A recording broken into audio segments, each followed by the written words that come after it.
Senador, ¿qué lo trae por Washington, D.C.? Em primeiro lugar, é um prazer estar aqui com você. Eu, como você disse, sou presidente da Comissão de Relações Exteriores e Defesa Nacional do Senado.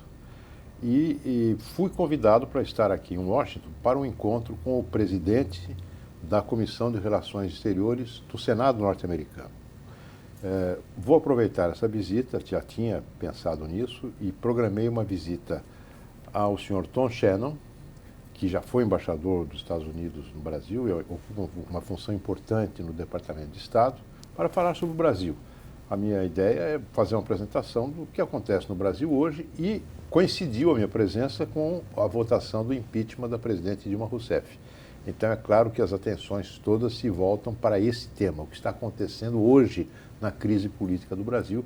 Então eu tenho falado também sobre isso, dando uma visão da oposição sobre o que ocorre no Brasil hoje. Y precisamente sobre ese juicio que enfrenta la presidenta Dilma Rousseff, que ya fue aprobado un proceso de impeachment por la Cámara de Representantes brasileña en los pasados días, quiero preguntarle cuál es el horizonte que le espera a la presidenta Rousseff. Entiendo que tiene que pasar por el Senado, que el Senado tendría que votar por una mayoría simple para adelantar ese proceso de impeachment. ¿Cuál es el panorama en este momento para Dilma Rousseff? Um panorama, uma decisão muito rápida no Senado sobre essa primeira fase, que é a fase em que o Senado examina o processo que ocorreu na Câmara sob o ponto de vista formal, do ponto de vista jurídico, sem entrar ainda no conteúdo das acusações. O Senado tem 10 dias para se pronunciar a esse respeito.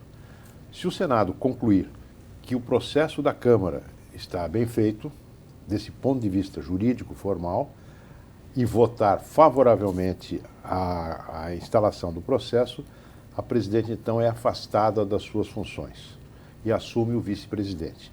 Essa votação se dá por maioria simples e seguramente será alcançada já por volta do dia 10, 12 de maio. En un proceso similar, en el año 92, enfrentó el juicio político el entonces presidente Fernando Collor de Mello y, sin embargo, en la mitad del proceso para su destitución, Collor de Mello renunció. ¿Debe renunciar en medio de este proceso Dilma Rousseff? Eu não sei, isso é uma decisão dela, pessoal, não é? Agora, o que eu considero é que, uma vez votado o processo na Câmara, com uma votação tão ampla, foram 367 votos contra 137. Então, é uma manifestação de uma maioria política muito ampla. E mais, a opinião pública brasileira deseja uma mudança do governo. A ideia do impeachment, a ideia de que a presidente não tem mais condições de governar, condições políticas, e tendo ela também cometido o que se chamam crimes de responsabilidade contra a Constituição, contra o orçamento, ela incorre nas penas que são previstas na legislação brasileira para quem comete esses atos. Então, diante disso, eu não tenho dúvida que o Senado vai procurar fazer um processo o mais rápido possível, dando a ela, evidentemente, o direito à ampla defesa. Sin embargo, la presidenta ha sido desafiante, ha dicho que es víctima de una persecución política y que todo este proceso en su contra se trata de un golpe de Estado y una amenaza a las instituciones del Brasil.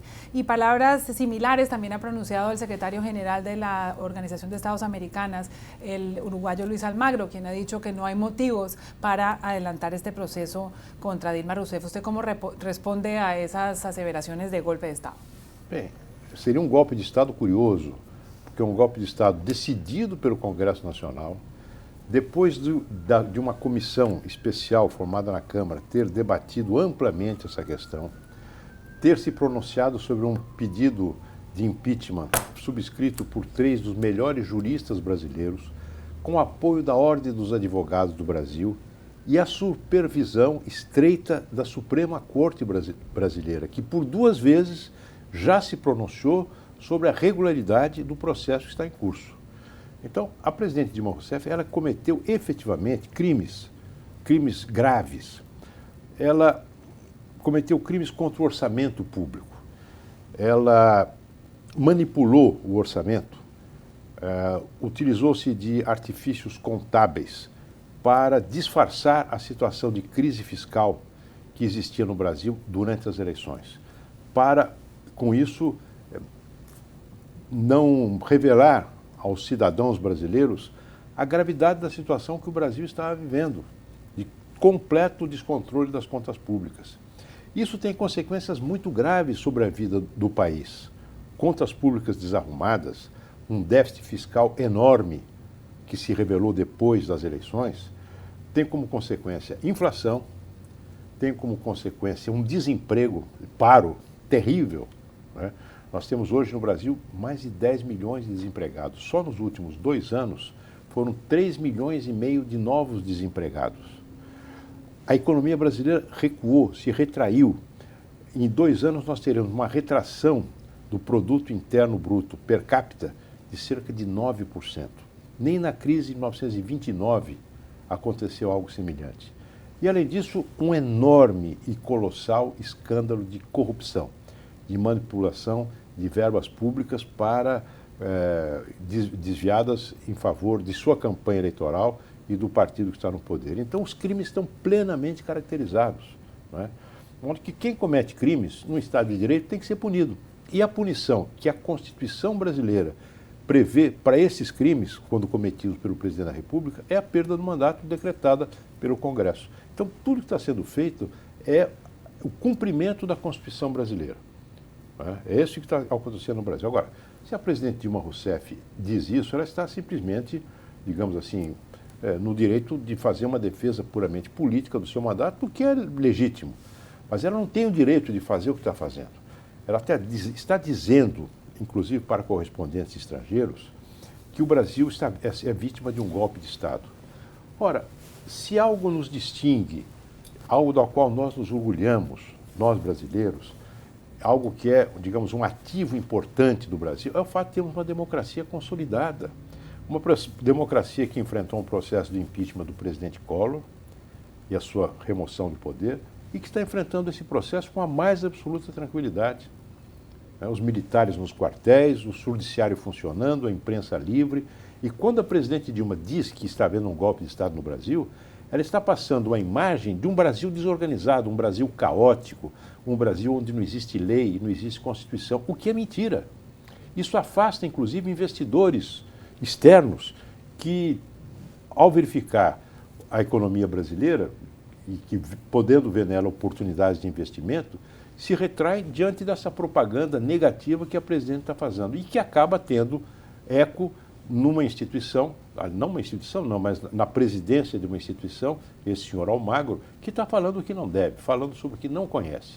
Sin embargo, usted se refiere al escándalo de corrupción y desde afuera parece ser que el escándalo no se limita solamente al partido de gobierno, al Partido de los Trabajadores, sino que es algo que ha cobijado no solamente a la petrolera Petrobras, sino a las grandes compañías, buques insignias de la industria brasileña y a todos los partidos, o en gran parte de los partidos que hoy son parte del mapa político brasileño.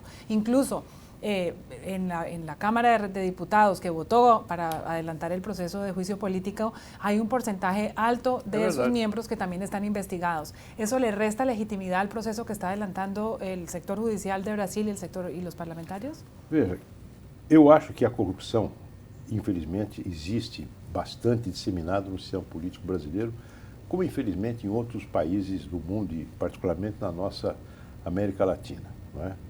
Mas existe também um movimento hoje, na América Latina toda, de repulsa à corrupção, né? E no Brasil nós temos, felizmente, Polícia Federal muito bem aparelhada, com conexões com outros centros de investigação do mundo, que está indo atrás do dinheiro desviado e que foi colocado em paraísos fiscais. Nós temos uma justiça independente. Hoje está preso no Brasil um dos maiores empresários, se não o maior empresário do Brasil, Marcelo Odebrecht, dono de uma grande empreiteira de obras públicas. Está preso. Em toda a América Latina, as obras. Odebrecht, né? Tem um ex-ministro, que foi o ministro mais importante do governo Lula, está preso, o ministro José Dirceu. Tesoureiro do Partido dos Trabalhadores, preso. Então, você tem uma justiça que funciona e vai acabar pegando todos eles. Quem tiver culpa, pagará. Isso é importante no Brasil. A justiça continuará o seu trabalho, né? Responsabilizando aqueles que cometeram crimes. Agora, no caso da presidente Dilma, ela cometeu um crime, sim, e ela será julgada, como manda a Constituição, pelo Congresso Nacional. Usted mencionaba la crisis económica que está viviendo el Brasil. Hace una semana el Fondo Monetario revisó sus cifras y espera una contracción económica para su país de un 4% y empeorando. La solución, si sale Dilma Rousseff del poder, si en efecto asume la presidencia el vicepresidente Michel Temer de manera temporal, ¿esa es la solución para el Brasil? ¿Es el comienzo de la solución o es apenas están en la mitad de lo que debe hacerse para resolver? Como diria o Churchill, é o fim do começo, nem é o começo do fim. É o fim do começo. É o fim de um processo longo que se desenvolverá por etapas, e a primeira etapa é a etapa que está ao alcance de um governo provisional, como você diz, não é? E que vai atacar os pontos mais críticos e mais, digamos, agudos que levam à crise, especialmente a crise fiscal, para depois fazermos reformas mais profundas na política e na economia a partir de 2018, quando será eleito pelo voto popular o novo presidente com mandato de 4 anos. ¿Es Michel Temer la persona en este momento para sacar a Brasil de la crisis? Ele é o vice-presidente. Quando cai o presidente, quem assume? O vice-presidente, é a Constituição. Michel Temer, além disso, de ser o vice-presidente, portanto a pessoa que deve substituir o presidente, Michel Temer é um homem experimentado. Ele, por 3 vezes, ele presidiu a Câmara dos Deputados brasileiros. Ele ocupou cargos importantes na administração do nosso estado, o estado de São Paulo. Ele é o presidente do maior partido organizado no Brasil, que é o PMDB, e é um homem que tem capacidade de diálogo. Hoje nós precisamos no Brasil de diálogo, capacidade de unir forças para enfrentar os problemas que nós temos pela frente. É um homem que não tem sectarismo, é um homem capaz de ouvir, não é? E eu acho que a simples mudança, claro que a mudança não é uma mágica, mas quando você muda e sai de uma situação crítica, a mudança em si já garante uma certa lua de mel, curta às vezes, mas uma certa lua de mel. Veja o que acontece na Argentina. O presidente Macri foi eleito por uma margem estreita, não é? E a simples mudança, a mudança de equipe, de mentalidades, de prioridades, não é? De pessoal político, já levou à possibilidade dele, mesmo com o Congresso hostil, dominado pelo Partido Justicialista, ele conseguir tomar medidas importantes que já estão dando à Argentina condições de decolar novamente. Então, algo semelhante acontecerá. No Brasil, evidentemente, temos que tomar algumas medidas, especialmente na área fiscal, corte de gastos e remover alguns entraves hoje que existem na legislação brasileira para investimentos, especialmente investimentos na infraestrutura. Por outro lado, na política externa brasileira é importante nós termos uma ação que vise digamos, a promover mais acordos comerciais, para estimular as nossas exportações. Hoje o Brasil é um país muito isolado apenas com o Mercosul. Não vamos abandonar o Mercosul, mas queremos também fazer acordos internacionais de livre comércio, de facilitação de comércio com outros países dinâmicos, com os próprios Estados Unidos. Usted ha sido una de las voces internacionales que ha mostrado mayor preocupación por lo que está sucediendo en Venezuela, por la situación de los presos políticos y por el régimen de Nicolás Maduro. ¿Usted qué impacto cree que tenga esta crisis política en Brasil sobre el pueblo venezolano y sobre el gobierno de Venezuela? Veja, eu sinto que existe um vento favorável na América Latina, como um todo, né? Especialmente na nossa América do Sul. Há um vento favorável a governos que repudiem o populismo, governos responsáveis, governos que procurem fazer uma política transparente de gestão pública. Isso é algo que está acontecendo em toda a nossa América do Sul. E quando isso acontece, aliás, apesar de uma situação econômica adversa, com a queda no preço das commodities, a redução do crescimento mundial, os países conseguem ter um bom desempenho, não é? Países que adotam esse tipo de mudança, que é uma mudança que hoje é exigida de uma maneira muito geral pelo povo nosso da América Latina e da América do Sul. O regime venezuelano é um regime que não tem futuro, não é? É um regime perigoso, porque na medida em que uma ditadura se esvai, uma ditadura se exaure, ela tende a ficar mais violenta, não é? E ela foi derrotada amplamente nas últimas eleições. A oposição democrática na Venezuela mostrou valor, competência, força, capacidade de se unir. E eu acho que esse processo vai também modificar a situação da Venezuela mais cedo do que se imagina. Dentro sempre da Constituição. Nós não queremos violência e acho que a ditadura Maduro ela vai se esvair pela própria incapacidade que tem de resolver os problemas que enfrenta o povo venezuelano. En su paso por Washington, ¿qué tono ha notado por parte del gobierno de Estados Unidos, tanto por el parte del gobierno de la administración Obama como del Congreso? ¿Están apoyando, están simplemente observando esta transición o esta crisis política que hay en su país? Está observando. O governo, houve uma manifestação do presidente Obama na visita ainda recentíssima que fez à Argentina. Não é? Ele lá foi perguntado sobre como ele via a situação do Brasil, a crise política no Brasil. E ele deu uma resposta que vem sendo a resposta que o Departamento de Estado vem dando, e a própria Casa Branca vem dando de lá para cá. Ele disse o seguinte, olha, o Brasil tem todas as condições, é uma democracia estável, uma democracia madura, e tem todas as condições de resolver as suas crises por eles, os brasileiros, resolver por si mesmos e dentro da Constituição. Ponto. É essa a posição do governo norte-americano. Observar, não interferência. Agora, há quem pense que a Guerra Fria não terminou. Né? Eu vejo gente achando que o imperialismo norte-americano vai fazer isso, aquilo. Obama esteve em Cuba recentemente, fez um discurso no Teatro Alice Alonso, não sei se você assistiu, que é uma peça magnífica de ciência política, de sensibilidade política. O mundo mudou e os Estados Unidos hoje sabem que não podem ditar os rumos do mundo. E é bom que seja assim. O processo que ocorre no Brasil é um processo nosso, brasileiro, autônomo, né? E é um processo que está sendo transcorrendo em paz, com tranquilidade e com respeito à Constituição. Usted lleva muchos años en la política, senador. ¿En este momento se siente optimista o pesimista sobre su país? Eu me sinto otimista. Há muitos anos, quando comecei a fazer política, o Brasil vivia uma ditadura. De lá para cá, isso foi nos anos 80, nós conseguimos afastar qualquer perigo de intervenção militar, de tutela militar. O Brasil criou uma enorme democracia de massas. Nós temos cerca de 140 milhões de eleitores que a cada 2 anos vão às urnas e votam na máquina eletrônica de voto da eleição, que garante eleições limpas, uma justiça eleitoral que funciona bem. Nós tivemos avanços na economia.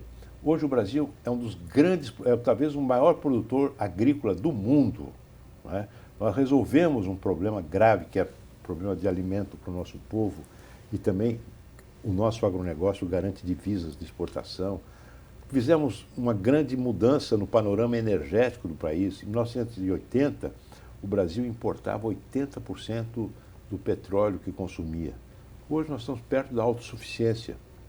Desenvolvemos formas alternativas de energia, a energia eólica, a energia do etanol da cana-de-açúcar, programas sociais importantes que promoveram melhoria na condição de vida de milhões de brasileiros que viviam na miséria, e uma democracia que funciona razoavelmente bem. É claro que nós temos grandes problemas pela frente, né? Problemas de um crescimento sustentável, né? Problemas para melhorar o nosso sistema político, torná-lo mais imune às pressões do poder econômico. Mas, enfim, Brasil é um grande país que seguramente saberá superar essa crise e voltar a crescer.